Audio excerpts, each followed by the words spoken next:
So, welcome back. Today I am going to give you some sideline exercises, some clams and some side leg lifts to work the muscles on the outside of the thigh here, part of the gluteal muscles. Really good if you've got any kind of hip issues, arthritic hip. Very good to help you keep your stability standing on one leg. If you're a runner, do lots of walking. It's generally just good for you anyway. So follow me. I'm going to lie on your mat on your side. You can fold your hand underneath your head, or if you have a book or a towel, you can put the towel between your arm and your head. Okay, we're going to start with clams. You're going to have your knees bent forwards. Your feet need to be in line with your bottom and your shoulders. At the moment you'll feel like your waist at the bottom here is dropping onto the mat. What we want to do is give you even waist curves. So you're going to lengthen through this top waist and you're going to be light on the waist under here. So there's a little gap between your waist and the mat.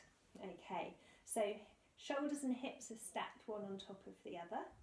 So for the basic level clam, your feet stay on the floor. You just make sure your shoulders are tucked in and your chin is tucked in. You're going to zip up and engage your core, really knitting together those lower abdominal muscles. As we take a breath in, we're going to lift the top knee off the bottom knee and breathe out to lower. We're going to breathe in to lift and breathe out to lower. So as you lift, get a squeeze of the buttock bones together. You'll activate those gluteal muscles. Squeeze your heels together as you lift. That will also help activate those gluteal muscles.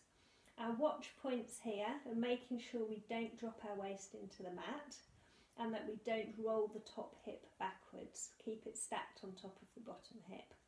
If you want to do a slightly harder level, to be challenged a little bit more, roll your knees into the mat, pick your feet up. Make sure you haven't rolled the top hip off the bottom hip. Again, you're zipped up in your core, relaxed in your shoulders, breathing in to lift and breathing out to lower. So you can choose your level and do as many as you feel you want to do. You might find you do 10 or 15, you might do a few more.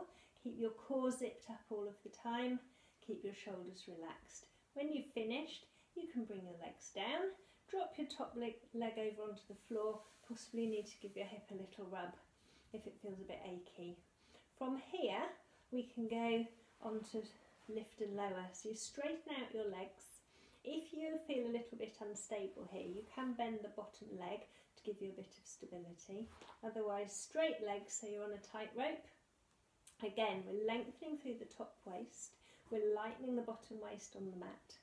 We've got shoulders and hips stacked. You've got your wings tucked in, you've got your chin tucked in. Okay, so we're going to point the top toes with the core nicely zipped up. Breathe in to lift the top leg without dropping your waist into the mat. Flex your foot, breathe out and lower. Point, breathe in and lift. Flex, breathe out and lower. We're making sure as we lift that we don't scrunch up the top waist. Keep the waist long. All of that lift should come from the outside of that top leg. Okay, and you do again. You might do 10 or 15. You might do a few more. If you want to challenge yourself a little bit at the end, lift your leg. Keep everything zipped up, everything nice and still, and do some little backward circles. 3, 4, 5 of them. Pause, and the same forwards. Keeping everything really still. Just challenges you a little bit more. When you've finished that, you can drop your knee over onto the floor, give your hip a rub. And then all there is to do is the other side. So I'm going to leave you to do that on your own. Have fun. Bye.